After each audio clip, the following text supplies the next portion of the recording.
அப்புறம் மச்சான், என்ன அப்புறம்? இல்ல முக்கியமான நேரத்துல கால் பண்ணியிருக்க. என்னதான் இருந்தாலும் இல்ல நான் தான் உன்னோட சீனியர். இருந்தாலும் கூச்சப்படாம கேளு மச்சான். நான் கிளியர் பண்றேன். அதெல்லாம் நாங்க பாத்துக்கிறோம். நீ உன் பொண்டாட்டிட்டு போன கொடு. டேய், இதெல்லாம் எப்பறம் பொண்ணுங்கிட்ட டிஸ்கஸ் பண்ணுவ? என்கிட்ட கேளு மச்சான். நான் கிளியர் பண்றேன். அடச்சி போன கொடு. சரி குடுக்குறேன். தா. என்னவா? தெரியல.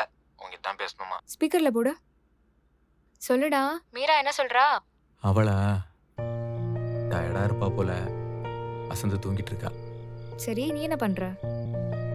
நான் அவ தூங்குறத பக்கத்துல உட்காந்து பாத்துட்டு இருக்கேன். ம்? என்னது? பக்கத்துல வந்து பாத்துட்டு இருக்கியா? டேய் அசிங்கப்படுத்தாதடா. என்னடி இவன்? உன்ன மாதிரி ஆளுக்கெல்லாம் லவ் மட்டும் தான்டா பண்ண தெரியுது. வேற எதுவுமே தெரிய மாட்டேங்குது. முன்னெல்லாம் சரி விடு. முதல்ல நீ என்ன பண்ற? எப்பாடி போதும்டா. போன் அவகிட்ட குடுறா. போய் உனக்கு ஹெல்ப் பண்ணணும்னு பார்த்தேன் பாரு. என்ன சொல்லணும்? நீ போய் விடிய பக்கத்துல உட்காந்து பாத்துட்டே இரு. நான் தூங்க போறேன். போ முதல்ல அதை பண்ணு. தா. என்ன அசிங்கப்பட்டியா? அவன் அதுக்கெல்லாம் சரிப்பட்டு வர மாட்டான். நீயாச்சும் உன் ஃப்ரெண்டாச்சு. தா.